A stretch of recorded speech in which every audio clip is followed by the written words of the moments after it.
ఎల్లుండి నుంచి మొదలయ్యే వ్యవసాయ సీజన్ ఏరువాకను ప్రభుత్వ ఉత్సవంగా నిర్వహిస్తామన్నారు ఏపీ ముఖ్యమంత్రి చంద్రబాబు. విజయవాడలో జరిగిన 6వ రోజు నవనిర్మాణ దీక్షలో ముఖ్యమంత్రి పాల్గొన్నారు. ఏరువాకలో అందరూ భాగస్వాములు కావాలని పిలుపునిచ్చారు చంద్రబాబు. ఎల్లుండి ఏరువాక కార్యక్రమం వస్తా ఉంది. ఒకప్పుడు మనం చేసేవాళ్ళం కాదు. ఈ రోజు ఏరువాక కార్యక్రమం ఒక ప్రభుత్వ కార్యక్రమంగా చేసి రాష్ట్రం మొత్తం రైతులు చేసే కార్యక్రమానికి సంఘీభావాన్ని తెలియజేయడానికి, వ్యవసాయాన్ని ఒక ఉత్సవ కార్యక్రమంగా చేయడం కోసం ఏరువాక కార్యక్రమం చేస్తాం. మీరందరూ భాగస్వాములు కావాలి. వ్యవసాయం అనేది ఏదో పూర్తిగా నిర్లక్ష్యం చేసే సబ్జెక్టు కాదు. మనం అందరం కూడా సంఘీభావాన్నే కాదు, ఏ రైతైతే మనకు తిండి పెడుతున్నాడో ఆ రైతును ఆదరించాలి, ఆ రైతును గౌరవించాలి. అందుకే ఏరువాక ఎల్లుండి వచ్చింది. ఈ చరిత్రలో ప్రతి ఒక్క సంవత్సరం ఏరువాక చేస్తాం. ఇంకో పక్క వర్షపు నీరుని, వర్షాన్ని మీరు స్వాగతించాలి. ఎక్కడన్నా చెరువుల్లో, నదుల్లో, రిజర్వాయర్లో, అదే మరిగా పంట కుంటల్లో నీళ్లుంటే పూజలు చేయాలి, ఆరాధించాలి, ఆహ్వానించాలి, నీటిని గౌరవించాలి, నీటిని సమర్థవంతంగా ఉపయోగించుకోవాలి. అప్పుడే మనకు దాని మీద ప్రేమ పెరుగుతుంది, దాన్ని సక్రమంగా ఉపయోగించుకుంటాం, దాని విలువ తెలుస్తుంది. అదే సమయంలో మీరు గుర్తుపెట్టుకోవాల్సింది, చెట్టు మనల్ని కాపాడుతుంది, ఆక్సిజన్ ఇస్తుంది, వర్షాన్ని కురిపిస్తుంది, కంటికి ఆహ్లాదకరంగా ఉంటుంది. అలాంటి చెట్టును ఆరాధించే మనస్తత్వం, ప్రకృతితో అనుసంధానమయ్యే మనస్తత్వాన్ని ప్రతి ఒక్కరూ పెంచుకోవాలి. ఈ 3 ఫంక్షన్లు సంవత్సరం కూడా మనం చేయాలి. అందుకే మన పెద్దలను చూశాం. ఈరోజు మీరు బైబిల్లో చూసినా, భగవద్గీతలో చూసినా, ఖురాన్లో చూసినా ఈ 3కి ఎక్కడ లేని ప్రాధాన్యత ఉందని చెప్పి కూడా నేను మీకు తెలియజేస్తున్నాను.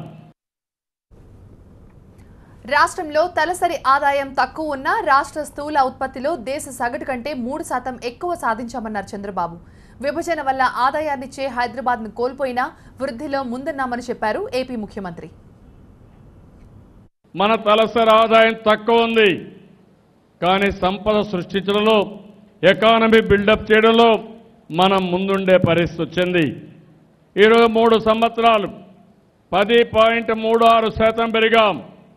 భారతదేశం 7.5 ఆ ప్రాంతంలో ఉంటే మనం 10.36% పెరిగామంటే 3% ఎక్కువగా పెరిగాం. 3 సంవత్సరాల్లో ఏ రాష్ట్రం పెరగని గ్రోత్ రేట్ మనం సాధించాం. దీనికి నేను అందరినీ అభినందిస్తున్నా. అదే సమయంలో మీరు ఒకసారి ఆలోచిస్తే మనం చాలా తక్కువ తలసరి ఆదాయంలో ఉన్నాం, వెనుకబడి ఉన్నాం. దాన్ని కానీ రీచ్ కావాలంటే ఇంకా పెద్ద ఎత్తున అభివృద్ధి సాధించాల్సిన అవసరం ఉంది. ఇంకో పక్కన మీరు ఒకసారి చూస్తే ఈరోజు మనం కోరుకోలేదు. ఆంధ్ర, తెలంగాణ 13-14లో ఒక సమైక్యంగా ఉన్నప్పుడు సమైక్య రాష్ట్ర ఆదాయం, తలసరి ఆదాయం 89,000 రూపాయలు. అదే పక్కనుండే రాష్ట్రాల ఆదాయం 1,12,000, 1,16,000 తమిళనాడు, 1,19,000 కర్ణాటక, కేరళ 1,23,000. కాంగ్రెస్ పార్టీ పాలనలో తలసరి ఆదాయం తగ్గింది. అదే సమయంలో మన ఆదాయం ఇంకా తగ్గే పరిస్థితి వచ్చింది. దీనికి తోడు విభజన జరిగిన తర్వాత ఆంధ్రప్రదేశ్ ఆదాయం 14-15కి 93,600 ఉంటే తెలంగాణ ఆదాయం 1,25,800 పెరిగింది. అంటే దగ్గర దగ్గర 36,000 రూపాయలు పెరిగింది ఒకటేసారి. దీనితో దక్షిణ భారతదేశంలో అన్ని రాష్ట్రాలు 1,58,000, 59,000 వెళ్తే మనం 1,22,000 రూపాయల్లో మిగిలిపోయాం. దీనికి కారణం మనం చేతగాని వాళ్ళం కాదు, లేకపోతే అసమర్థులు అంతకంటే కాదు. విభజన వల్ల అప్పటి వరకు పెట్టుబడులన్నీ హైదరాబాద్లో పెట్టడం, హైదరాబాద్లో పెట్టి మళ్ళీ కట్టుబట్టలతో అప్పుతో రావడం, ఇక్కడ ఆదాయాన్ని ఇచ్చే నగరాలు లేకుండా పోవడం, వ్యవసాయం పైన ఆధారపడడం ఇలాంటి వాటి వల్ల మనకు ఎక్కువ సంపద రాకుండా పోయి తలసరి ఆదాయం కూడా తగ్గే పరిస్థితి వచ్చింది. ఆర్థిక నేరాలకు పాల్పడే వారిని, అవినీతి పరులను సమాజానికి దూరంగా ఉంచాలన్నారు ముఖ్యమంత్రి చంద్రబాబు.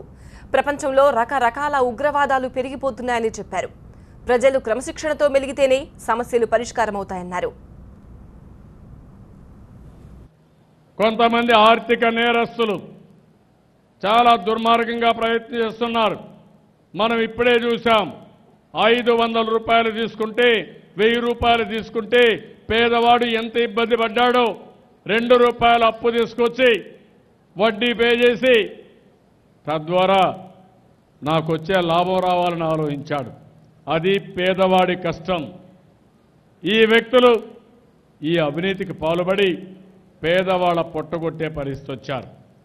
వీళ్ళు ఈ విధంగా ఉంటే చట్టాలని చుట్టాలుగా చేసుకుని పెద్ద ఎత్తున ఆర్థిక నేరాలు చేసి ఈరోజు మీరు చూస్తున్నారు పడరాని పాట్లు పడే పరిస్థితికి వచ్చారు. అందులో మన రాష్ట్రంలో చూస్తే రాష్ట్ర ప్రతిష్ట దెబ్బతీశారు, బ్రాండ్ ఇమేజ్ దెబ్బతీశారు. వీళ్ళు జైలుకు పోవడమే కాకుండా ఆ రోజు వీళ్ళకి సహకరించిన వ్యక్తులను కూడా జైలుకు తీసుకుపోయే పరిస్థితికి వచ్చారు. ఈ విషయం కూడా మీరు గుర్తుపెట్టుకోవాల్సిన అవసరం ఉంది. నేను అందుకనే అన్ని విషయాలు మీతో మాట్లాడుతున్నాను. ఒక అవినీతి లేకుండా చేయాలంటే కింది స్థాయిలో ఉండే ప్రతి ఒక్క వ్యక్తి జాగ్రత్తగా ఉండాలి. ప్రజలు కూడా జాగ్రత్తగా ఉండాలి. అవినీతి పరులకు సమర్థించకూడదు. అవినీతి పరులు చెప్పే మాటలు నమ్మకూడదు. వాళ్ళని చీకొట్టాలి, సమాజానికి దూరంగా పెట్టాలి. వాళ్ళు చేసిన మహాపాపం ఈ సామాజిక సంపద దోచుకొని ఇష్టానుసారంగా అనుభవించే పరిస్థితికి వచ్చారు. ఆ సంపద ప్రజల సంపద, ఆ సంపద ప్రజలకే రావాలి. ఆ విషయం